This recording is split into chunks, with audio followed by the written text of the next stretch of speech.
Hello mga kabibig! Welcome back sa ating bagong YouTube channel. Ito ang pinakamaingay na YouTuber sa balat ng YouTube. Ako si Kabibig, maglabag-labag na tayo with evidence. Ako po, si Claire Castro. Oo, nagsabi itong si ano ba, ang bagong spokesperson ni VP Sara na si Attorney Ruth Castelo. Sinabi niyang, hindi po ako mag-aatake ng ibang tao. Hindi ako attack dog. Ay nako, pinatulan ito ni Claire Castro. Bakit? Bakit mo pinatulan ito, Claire Castro? Kasi guilty ka? Kasi nai-insecure ka? Kasi napaka-firm, napaka-proper, maaliwalas ang mukha ni Atty. Ruth Castelo kumpara sa'yo? At in fairness, si Atty. Ruth Castelo, kung ano yung instruction lang ni VP Sara, it's all about good news. It's all about updates of the OVP, kung ano ang nagawa ng OVP. Yun lang kabibig ang kayang nire-report. Yun lang ang kayang sinishare. Hindi siya maintriga. Hindi nga siya attack dog. 'Di ba? Si Claire Castro kabibig, pinatulan. Tapos sabi pa ni Claire Castro, mga kabibig, sa mga bashers, o ikaw, bashers ka ni Claire Castro, 'di ba? Sabi ni Claire Castro, ang turing ko sa kanila, mga bashers, yung mga walang masabi kundi manira, mga garapata. Garapata lang sila. Uy, grabe naman si Claire Castro kung makapanglait na garapata. Hindi. Alam mo kabibig, ano ang sagot ni Harry Roque? Ito lang, napakasimple lang ang sagot ni Harry Roque kay Claire Castro. Ang aso, doon nanirahan ang mga garapata. So meaning, aso ka, Claire Castro. Attack dog ka. So may marami kang garapata kasi ayaw ng garapata sa'yo. O diba, binabash ka ng mga garapata. Kalerki talaga itong si Atty. Harry Roque, no? Kasi natatawa talaga ako sa kanya. Uy, yung mga hirit niya kay Claire Castro. Ramdam ko talaga na ayaw ni Harry Roque kay Claire Castro. Obvious naman, di ba? Pati si Atty. Rowena Guanzon ay eto na. Eto na si Atty. Rowena Guanzon. Di ba nagsabi si Atty. Ruth Castelo, ang spokesperson ng OVP, na hindi po ako mang-aatake ng iba tao. Ito ang komento ni Atty. Rowena Guanzon. Ako na ang aatake, Mari. Mua. Ay, naku. Kung hindi mga-atake si Atty. Ruth, si Atty. Rowena Guanzon ang aatake. Oh, naku. Iba na. Iba na ngayon. Parang naramdaman ko na parang iba na ang sa side si Atty. Rowena Guanzon na ngayon. Kasi hindi niya nagugustuhan itong mga spokesperson, itong mga tagapagsalita ng mga politiko ngayon, lalo na si Claire Castro. Ramdam natin, na ayaw ni Atty. Rowena Guanzon si Claire Castro. 'Di ba? So siya ang aatake. Siya na ang bahala sa mga attack dog. Ito na. Sabi ni Kifichu, promise ha, itabi mo ako ng babanat basta walang aawat. Oh. Nag-comment kasi si Kifichu sa komento ni Atty. Rowena Guanzon. Sabi niya, promise ha, ikaw ang atake. Sabi ni Atty. Rowena Guanzon, Kifichu, itabi mo. Ako na ang babanat basta walang aawat. Oh. Diba? So iba na ngayon si Atty. Rowena Guanzon. Alam niyo kabibig, marami na ang may gusto kay Atty. Rowena Guanzon. Parang there's a sudden change of Atty. Rowena Guanzon. Ito kabibig, panoorin natin ang banat ni Claire Castro. Oo. Claire Castro sa ang tawag dito, ni Atty. Ruth. Alam mo naman si Claire Castro, lahat babanatan. Lahat sasagutin. My goodness. Eto kabibig. Nasaan ba? Manood tayo ha. Ito sa Atty. Ruth versus Atty. Claire Castro.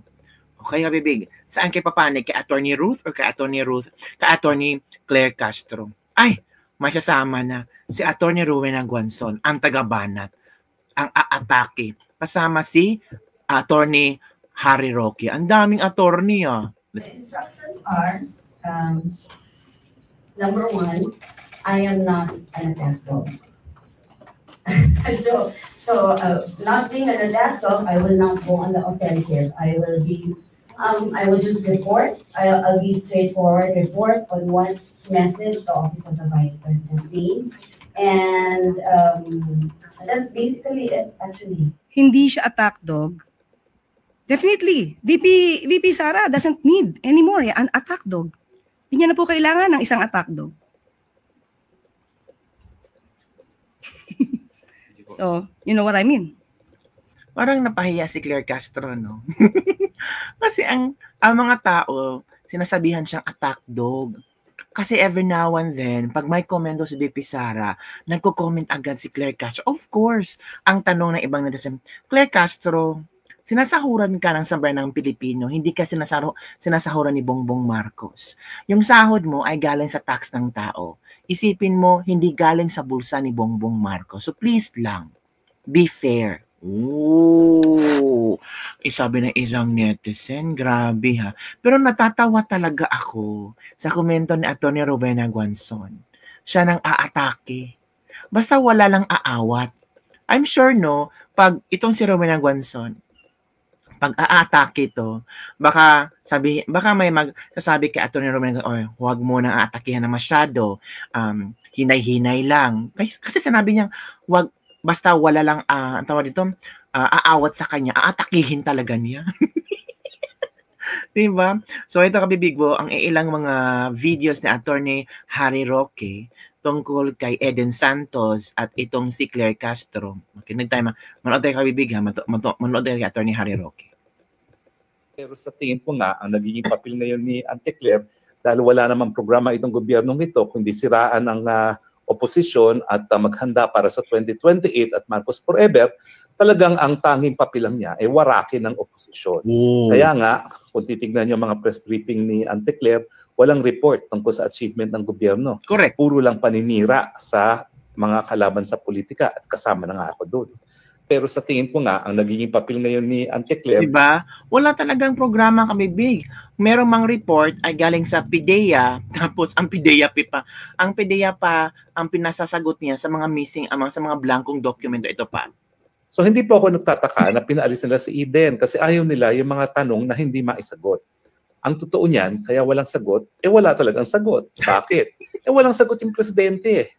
Walang plataforma yung presidente. Agoy. Walang direksyon yung presidente. Natural, kapag ikaw may tinanong tungkol sa pulisiya at sa direksyon ng bayan, anong isasagot ang spokes? Kung wala naman talagang direksyon at wala naman talagang pulisiya.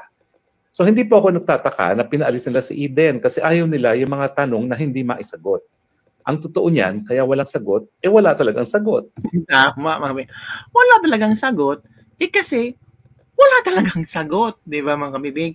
So yun na nga kabibig, mga kabibig, yun na nga na talagang only wise people will understand kung ano ang pinopoint out ni attorney, yung spokesperson ni VP Sara. Oh no, the malaking press officers might take attack dog literally and figuratively. Oh, kaya nga, tawang-tawa ang mga netizens sa kanya. Talagang dinibdib nga ba? Parang dinibdib ni ni Claire Castro. Miss Ruth speaks very polite and calm for a spokesperson should be. O tama. Dapat polite ka, dapat kalmado ka. Hindi yung parang kung may magtatanong, parang kakainin mo na yung nagtatanong.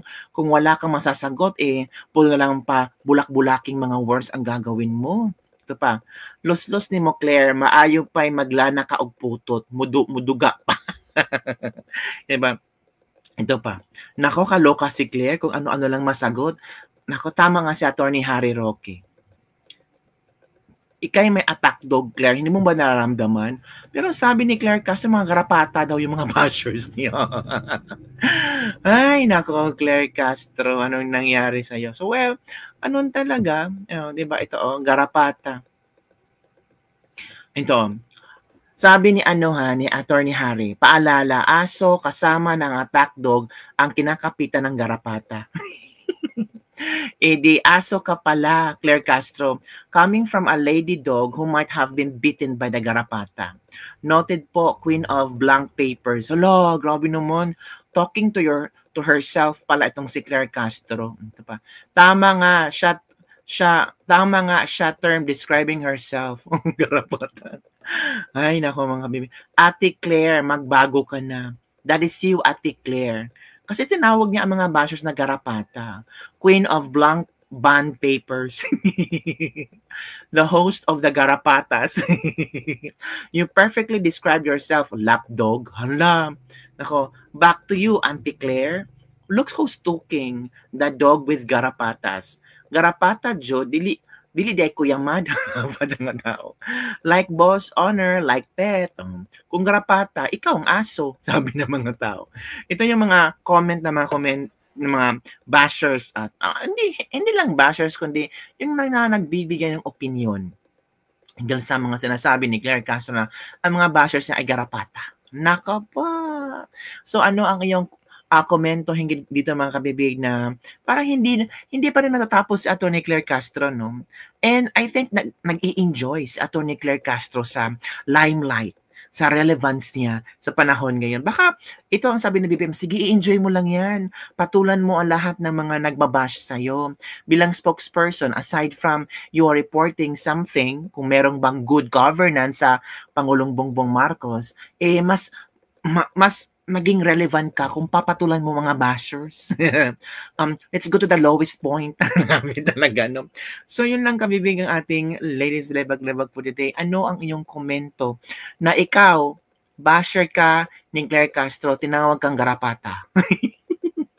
Mga garapata lang kayo. Ay? So, sabi natin, Harry Roque, excuse me, ang aso ay pinamamahayan ng mga garapata. So, totoo palang attack dog ka. Oh! Yun ang kabibig. Don't forget to like, subscribe, and share this video para sa mga latest trending news natin pag-usap-usapan. Grabe! Ang gulo ng gobyerno ng Pilipinas. Ang politiko sobrang super gulo. Bye everyone! See you next time.